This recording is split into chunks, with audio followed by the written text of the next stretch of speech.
Hare Krishna, Hare Krishna, Om Namo Bhagavate Vasudevaya. Yesterday I was in Hamilton, and we were doing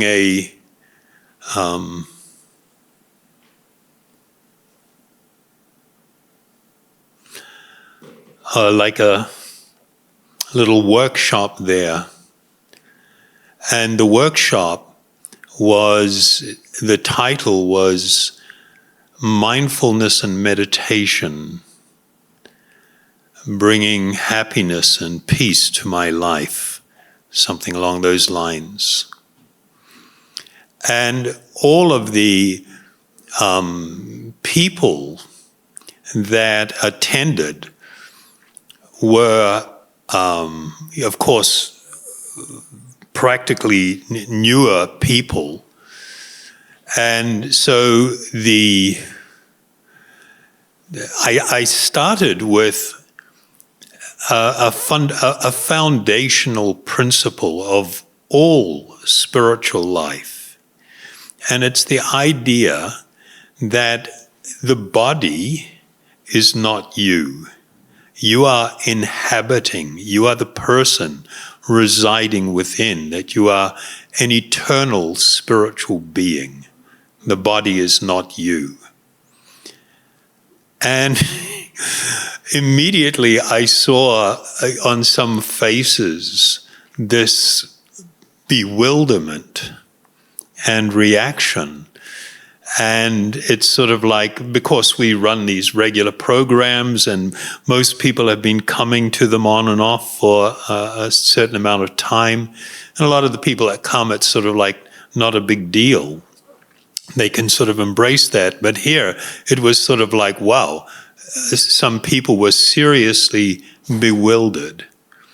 And so I didn't actually get to talk about the subject I wanted to talk about.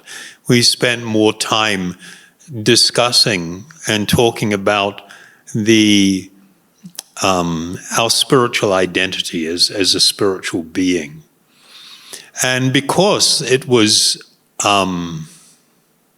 difficult for some people, so I decided that tonight I will just talk on the topic, the Spirit Soul 101. We're going to try something new. Wow, it's happening. We're going to try something new here. And what I'm actually just going to do is to put up some verses from they're very ancient spiritual texts from the Vedas. And they contain really profound ideas. But in order to appreciate, one needs to spend some time contemplating on these things that we're speaking of. The whole process of meditation that we do is for the purpose of self-realization, coming to realize, not just understand or appreciate, but cultivate this deep experience that I am an eternal spiritual being. This is my identity. So the first verse that I will read from, it's actually from the Bhagavad-gītā. And it was first really stood out in my mind, my spiritual master, who, this was back in 1971. He had just been to Russia. And of course, Russia in 1971 was a whole different world. And he had been invited by a professor of Eastern studies. And so it was a bizarre experience for them. Like, I knew quite well one of the people that traveled with him that was like acting as a secretary and a cook, and thinking that, okay, we just go out to the supermarket or the grocery store and buy things and come back and cook.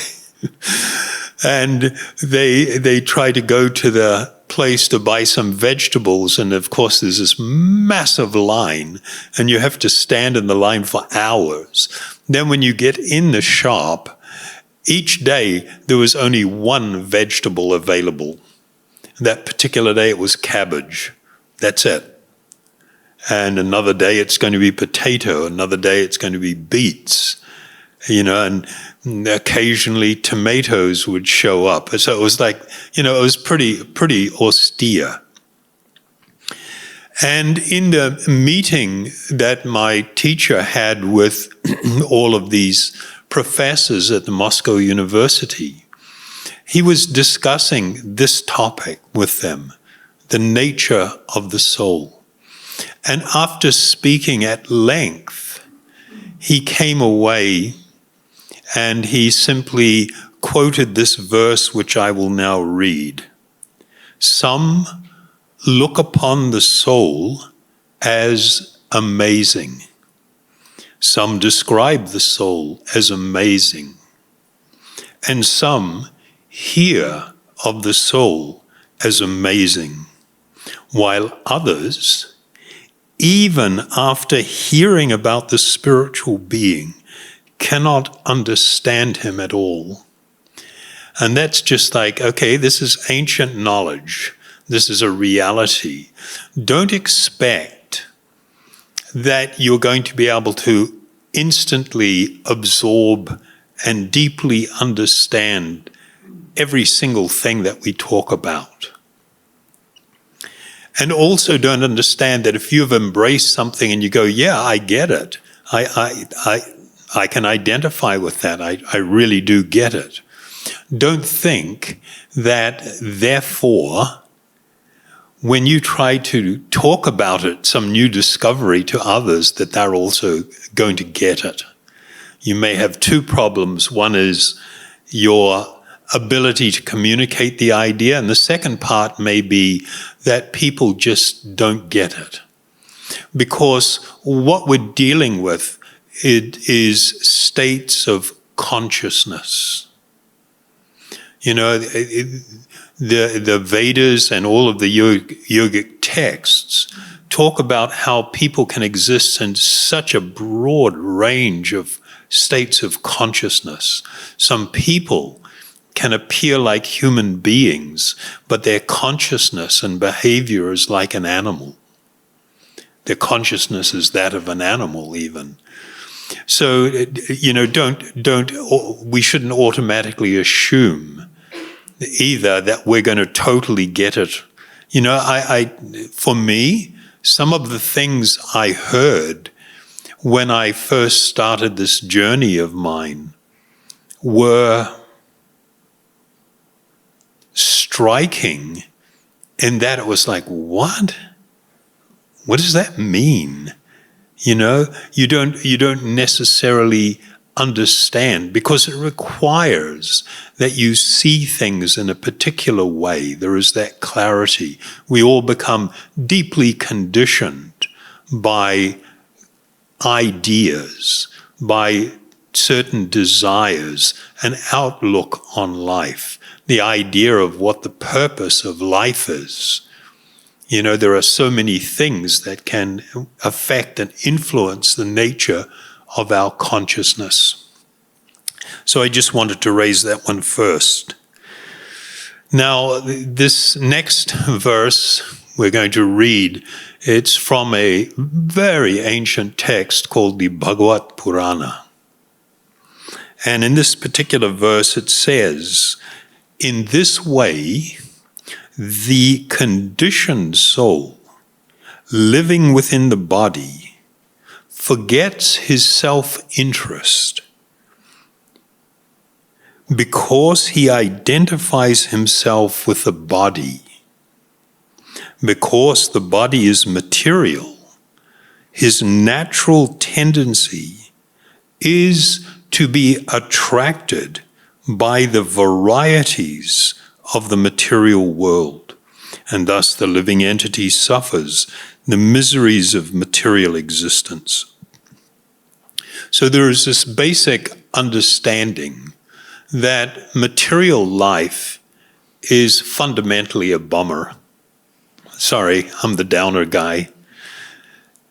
Yeah, of course, there's some nice times, there's some up times, there's some happy times, but it doesn't generally, we don't spend much of our time being actually happy. There are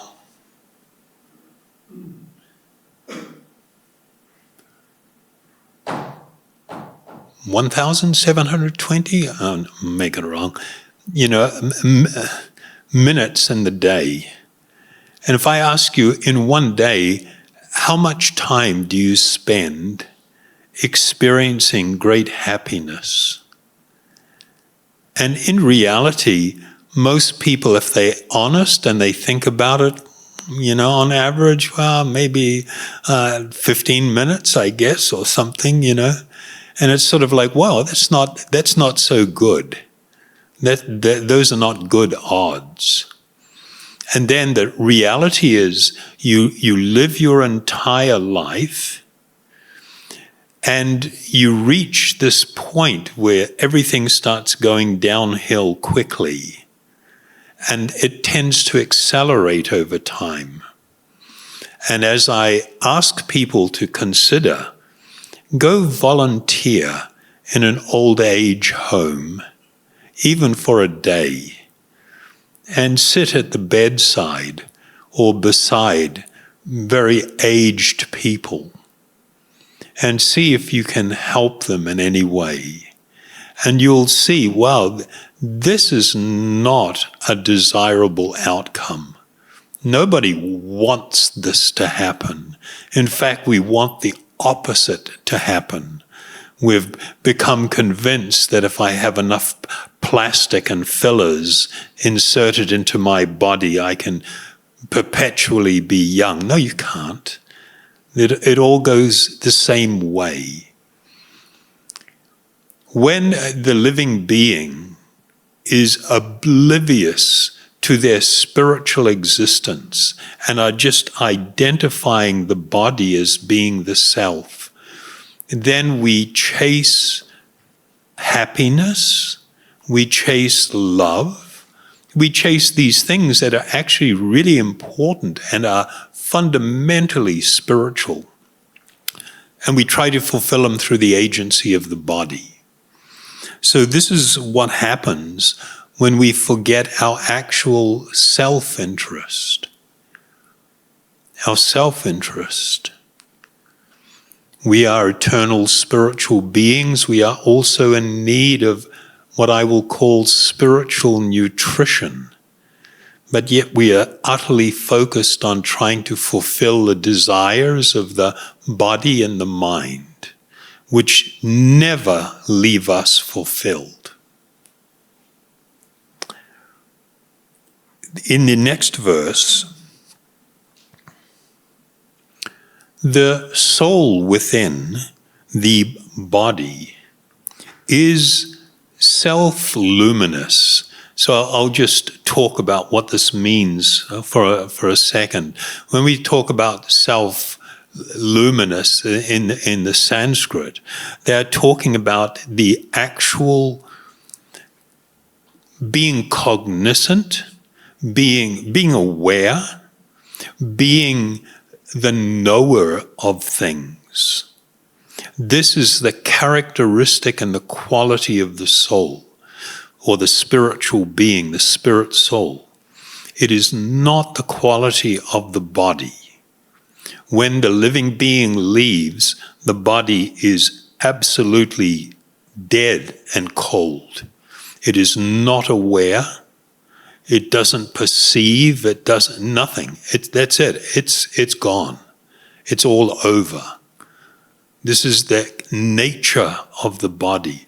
But there is this kind of amazing thing that happens, that when you take a particle of life energy, the actual spirit soul, and you connect it to a material covering, the soul itself imparts consciousness, the energy of life to the body which is covering it. And so now the body and the mind appear to be alive. So the soul within the body is self-luminous and is distinct from the visible gross body and the invisible subtle body. So we'll just pause there for a second. So the understanding is that you have two coverings. The spiritual being has two coverings. The gross physical body, which you can see, and there is a subtle body. In Sanskrit, this word is linga sarira, the subtle body, comprised mostly of the mind and a faculty called the buddhi, or the intelligence, which is the ability to step back and exercise control over the mind, that faculty, and what's called the ahankara, or the false ego, the false concept of self. So these two are the two coverings. It remains, meaning the spirit soul, as the fixed basis of changing bodily existence, just as the ethereal sky is the unchanging background of material transformation. Therefore, the soul is endless and without material comparison. So what this statement means is that we all had a baby body. I don't think anybody here was born the current age. We start out with a tiny little body. Usually within a year, 98% of all the atoms making up the body are replaced.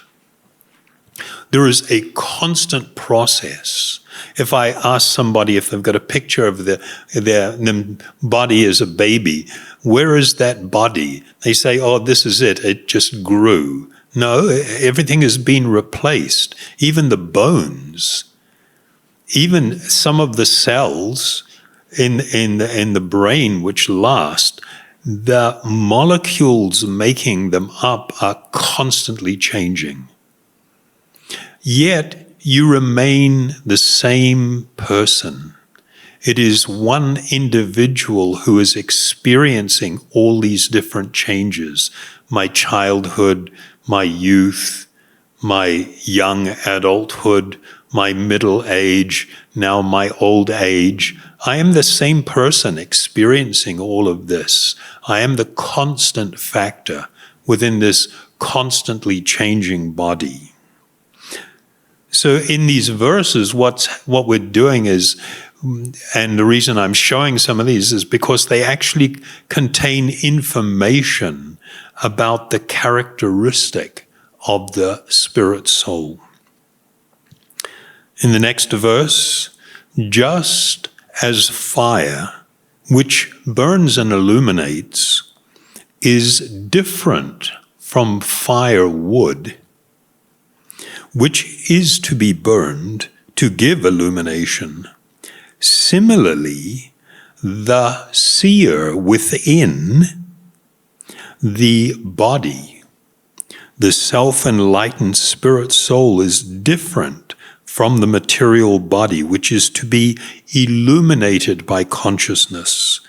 And thus the spirit soul and the body possess different characteristics and are separate things.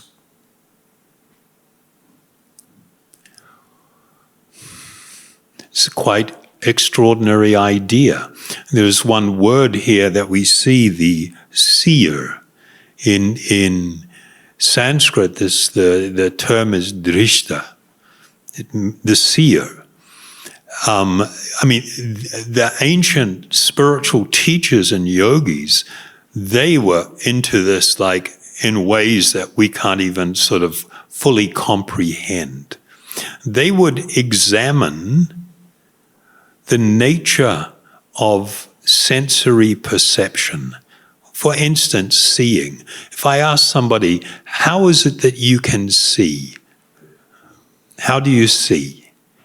And that people will say, well, it's because I've got eyes. Of course, if I blindfold someone and put them in a dark room, can you see? The answer is no. Do you still have eyes? Yes. Why can't you see? You still have eyes.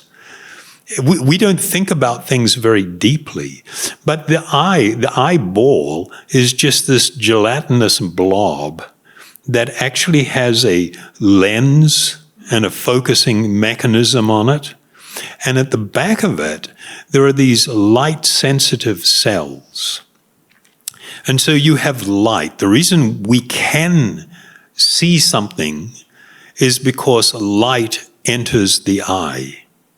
Then that light strikes these photosensitive cells, which produce electrical impulses that travel down the optic nerve to the visual cortex of the brain and stimulate the visual cortex. And so my question is, okay, well, where is the picture? If you're looking at something, and we're doing this all the time, where is the picture? And who is seeing the picture? It's like, whoa! You know, they were really into this, and they would examine all of the different channels of sensory perception and question. And this question, who is this seer? Who is the one observing this? And so this is what is referenced here. It is the actual spirit soul, or the Sanskrit word atma, which means the self, that is actually the seer, is the one witnessing things.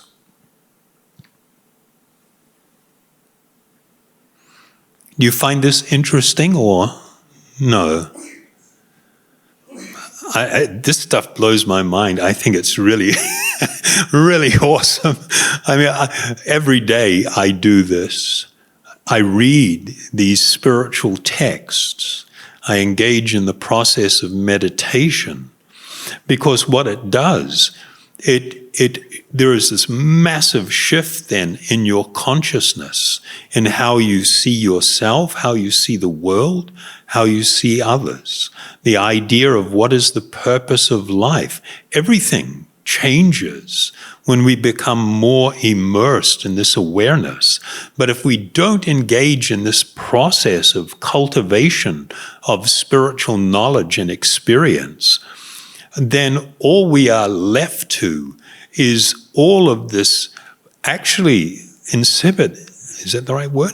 Influence of, like what's going on with the internet. It's sort of like when the internet came out, I don't know if anybody remembers dial-up computers. And, in the early days, and everybody's going to say, oh, the internet is going to be just amazing. It's going to transform things for good. My gods, the latest figures out is that Pornhub gets more than double the amount of visits than both Google and Facebook combined on a daily basis. So, and you've got kids as young as 8 years old being exposed to such things that young kids were never exposed to before. And it's warping them, and the teachers report all this bad behavior, violence, speech, things, learning difficulties, and they find out people have been immersed in watching this stuff, and it's just like mind-blowing. If you do not engage in the cultivation of spiritual life, you are left to all of the influences in this world that you are simply absorbed in, which is categorized as ignorant. So next verse, and the final one. One who is enlightened in self-realization, although living within the body, the material body, sees himself as transcendental to the body, just as one who has arisen from a dream gives up identification with the dream body. So, if you've had a vivid and intense dream, you have a body in that dream. You're engaging in activity. Sometimes it's pleasurable, sometimes it's painful, sometimes it's wonderful, sometimes it's scary. People have nightmares. And as soon as a person is awakened from sleep, then immediately it's like they shake it off, especially if somebody's having a nightmare, they've been attacked by some animal or something. And they're, oh, no, and then somebody wakes them up. The instant they wake up, it's like, oh, whew. And it's like, I'm saved from that situation. And what was happening and what I was witnessing, I shake it off. I realized that wasn't actually me. And so that example is used for one that is progressing in self-realization. There is a constant awareness of my spiritual being, and that this body is a vehicle that I am using and utilizing.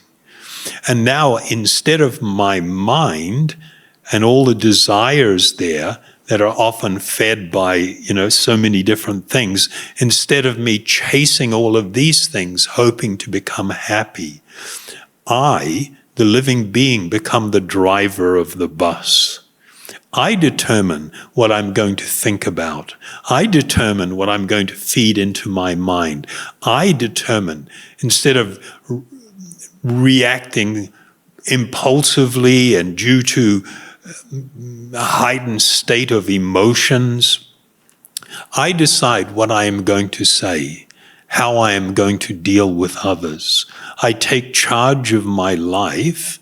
I become very conscious and aware. And what happens is my life becomes wonderful. It becomes wonderful. I can produce. You have the power to produce wonderful outcomes in your life. But you need to be in control of what's going on. Okay, so you like this kind of stuff or no? It's too... Yeah?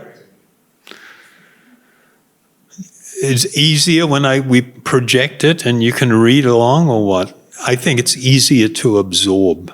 Most people are not so trained to just hear anymore. We're losing the plot. They say that we have now developed the attention span of a goldfish. That's pretty bad. And so even 15 minutes of 20 minutes of talking, it's kind of quite exhausting already. But of course, apart from the cultivation of knowledge, it is the process, the spiritual cultivation that is what meditation is. Meditation means one thing. It's not stilling the mind, calming the mind. Those are considered pre-meditation activities. Meditation means to become absorbed in transcendence, and that which is transcendental. Beautiful word, transcendental. Transcendental means to rise above material existence, to have contact with that spiritual reality, that spiritual realm. And so when we chant these sacred mantras, what we are doing is immersing our heart and our mind, our body also, in these sacred waters, these transcendental ocean. and it has a purifying effect on the heart and the mind. It begins to lift the fog. So you're no longer in the category of hearing about the spirit soul and can't understand it at all, to actually seeing that with brilliant clarity. So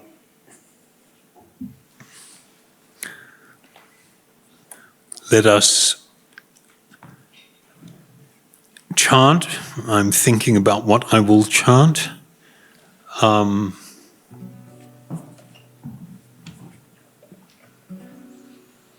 going to chant the Maha Mantra, the Hare Krishna mantra.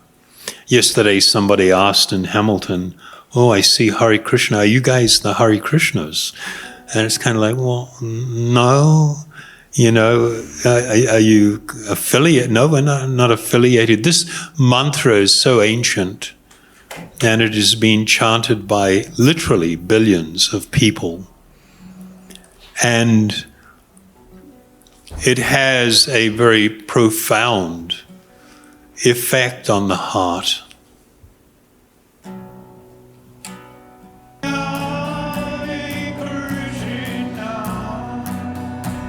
Hare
Haribol. Thank you very much.